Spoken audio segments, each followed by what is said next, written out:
Greetings and salutations. Welcome to Knife Chats with Tobias.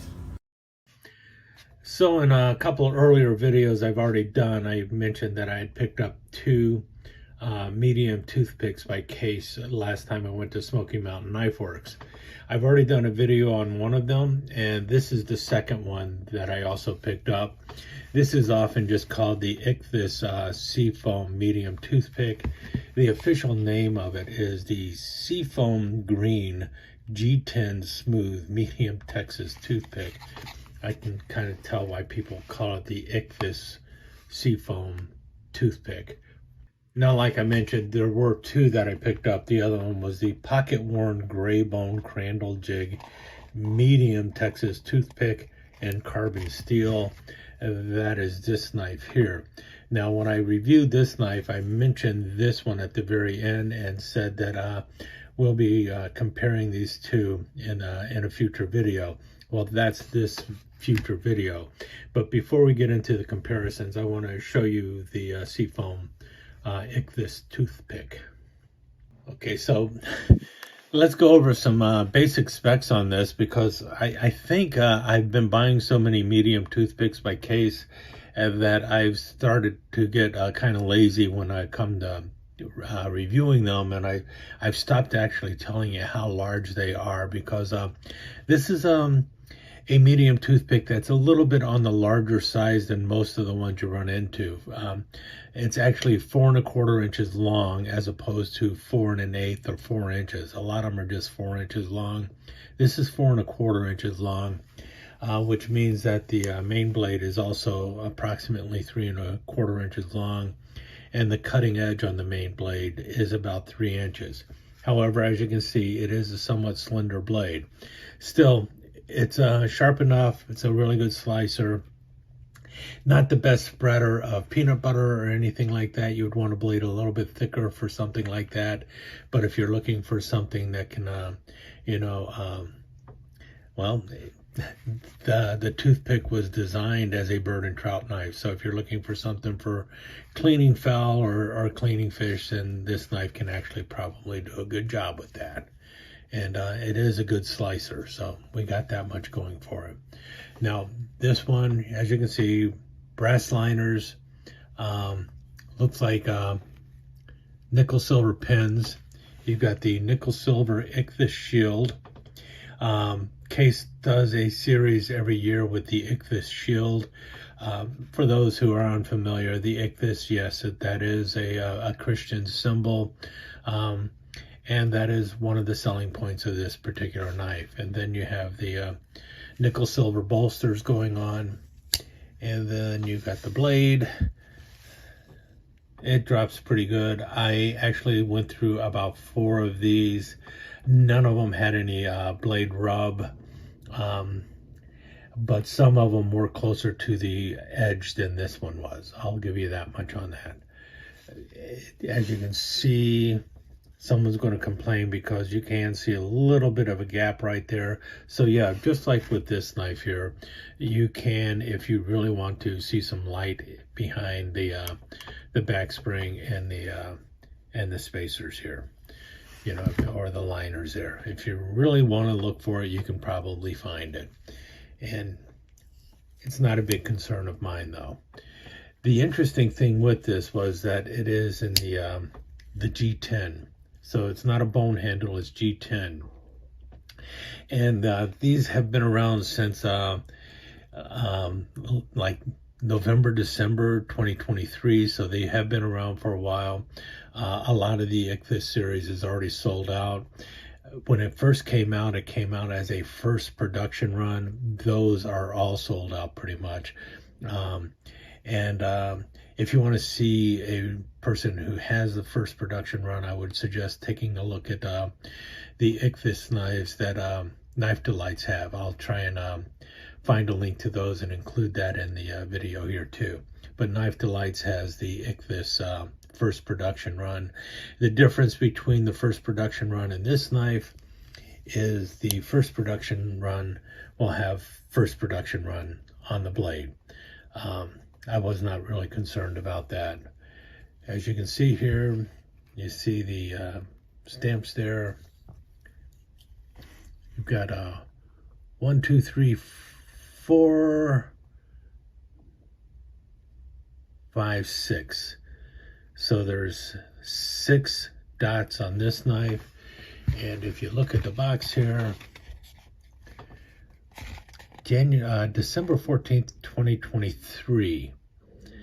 Doesn't quite make sense with the dots. And that's what happens, because the dots on here would suggest that this knife was made in 2024. So it appears that by the time this knife was being made in 2023, Case had already run out of the proper dottage for a 2023 knife, because that should have been a 7 dot as opposed to a 6 dot. 6 dots throws this into 2024. According to the box, 2023. According to the tag stamp, 2024. Well, I bought it in 2024 anyway. So those are a few things that you'll see. So what I'm trying to point out is the dots on your knife are not 100% accurate, because you'll also find knives made in 2024 that have 7 dots as opposed to 6 dots. So it looks like it's an older knife than it really is, and so on and so forth. Case, like every other company, doesn't stop making knives or doesn't stop using a blade simply because the year changed and the dating on the blade isn't 100% accurate. People have even talked about, like on muskrats, having knives that have 2 different blades with different tag stamps on there, or different dots on there and stuff. So, and they usually refer to them as a transitional knife. Obviously, you're not going to have that happen with a toothpick because it only has 1 blade. And it seems to me that there have been more issues with the dots on the tangs for Case knives ever since COVID. And I have a feeling the company is still trying to recover from having to close its doors for like 8-9 months during COVID. I mean, they just were not allowed to produce anything, and that had to hurt the company. I'm assuming they had long-time employees that might have retired. They might have new people on staff now that are just learning the ropes and everything else. Plus, they had a lot of stock that was just sitting around. So you're not going to throw away old blades or anything like that, because you're already trying to recoup losses and everything. In any case, with that said, let's take a look at this, because it is pretty cool. You see there the, I guess you could say, the grain in the G10 going on there. And what's interesting, if you look closely, some of it looks like there's lines running through there. It's a little more noticeable also on the back, if I can get the light to hit it just right. And it's almost like, see that spot right there? It looks flatter. And that's the way the G10 is there's some spots that are a little shinier and seem to be lacking the grain of the G10. And that's from how it's been polished down and everything. And it's kind of cool looking. I kind of like the way that looks. It's really interesting. I know some people may not care for it, but I actually kind of thought it was pretty cool the way that happened. Also, the transition from everything is very smooth, which I usually expect from man-made materials. I want that transition from the bolster to a man-made material to be cleaner than what you find on bone. The thing is with Case, you don't have those kind of issues even with their bone. They really have a great way of matching everything up, and that has not changed as far as I'm concerned. Very good job. But if you notice the pin for the back spring. Notice the pin for the bone. See how large that is? And then the pin on the G10. It's much smaller. This one also is rounded, and then it is recessed into the bone. the G10 is flush. It's absolutely flush with the G10. And I'm not sure why it is done that way. Okay, after looking at my entire case collection, I've determined really the difference between the smaller smooth pen and the larger rounded pen has everything to do with the jigging on the handle. If the handle is smooth, be it smooth bone, smooth G10, smooth Delrin, whatever, it's going to have that smaller flush pen. If the handle is jigged in any way, regardless of material, Delrin, bone, stag, anything, if it's jigged, it's going to have that larger pen. That's really where that the difference in that spring pen comes in. Smooth, small flush, jigged, larger, rounded. Another thing I noticed with the G10, if you can see there, you probably can. You notice a distinct edge right there along where the slab is. You can actually feel it in your hand too. Now it doesn't matter when you're holding the knife and grabbing it and stuff. It's not uncomfortable or anything, but there is that distinct edge running along the edges of the G10.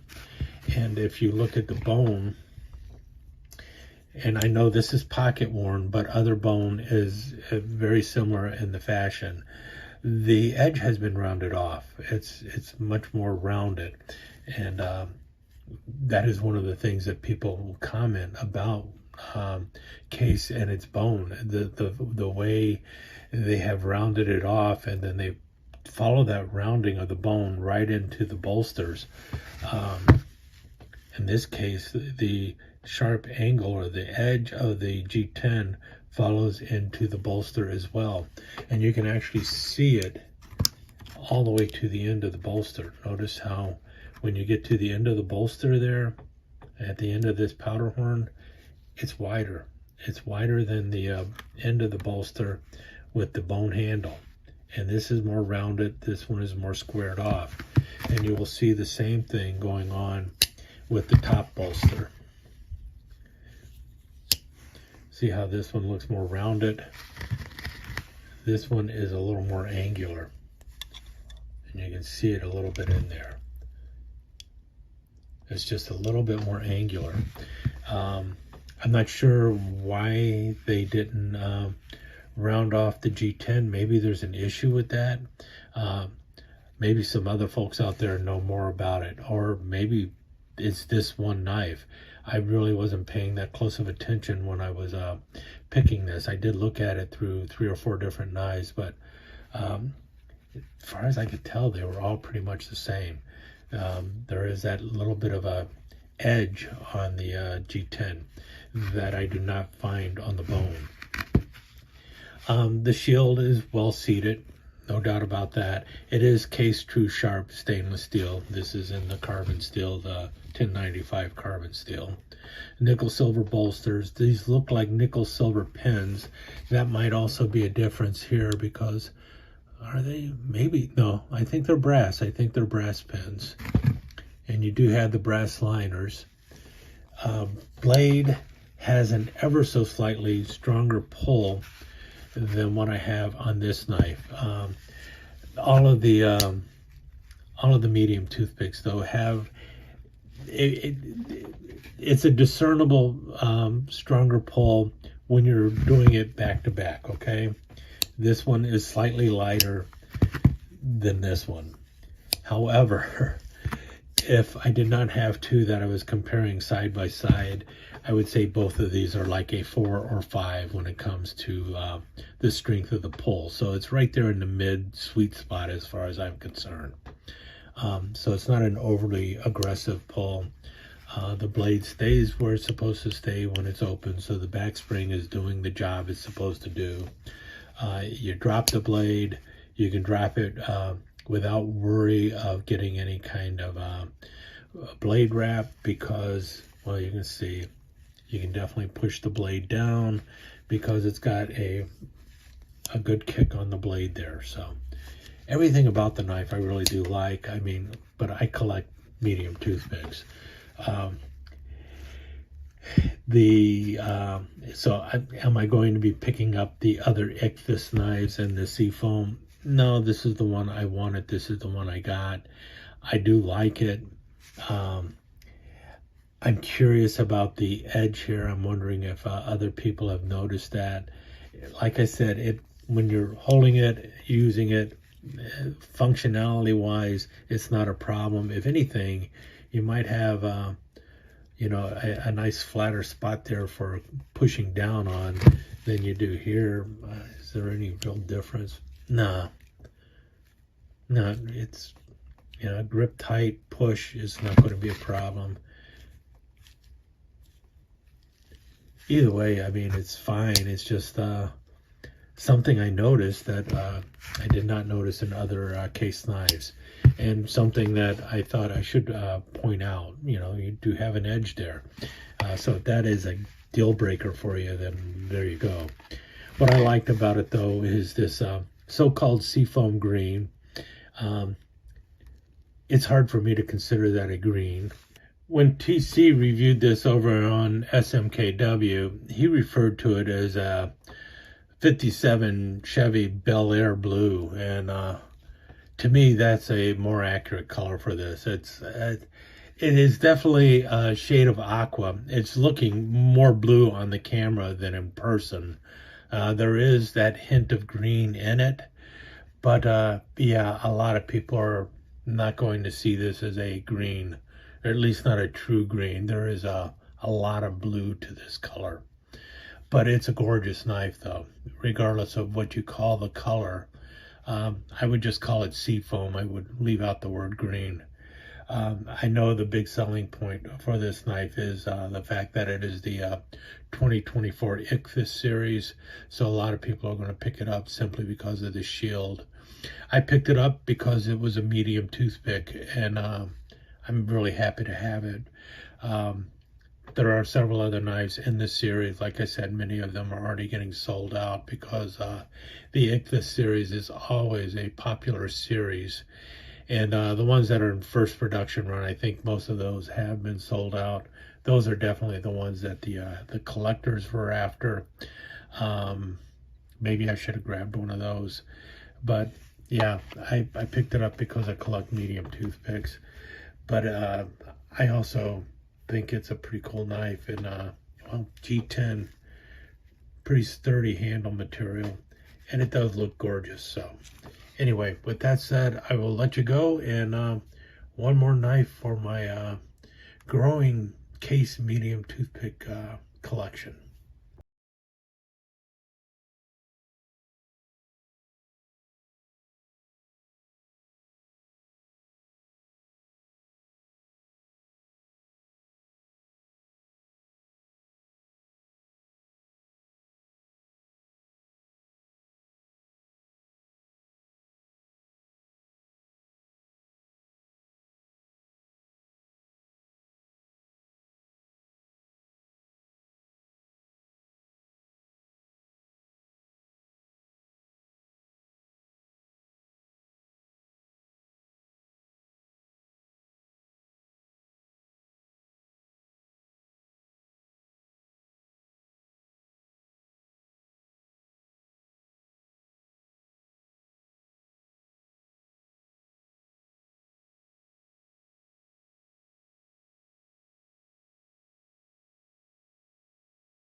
let me take just a second to thank you once again for dropping by and spending a few minutes here at Knife Chats with the Pious. I really do appreciate it, and I do appreciate any comments that you leave. So please remember to give me that thumbs up, and also don't forget to subscribe and ring that notification bell so you'll know when the next episode is up and running. Thanks again for dropping by. Really do appreciate your time here.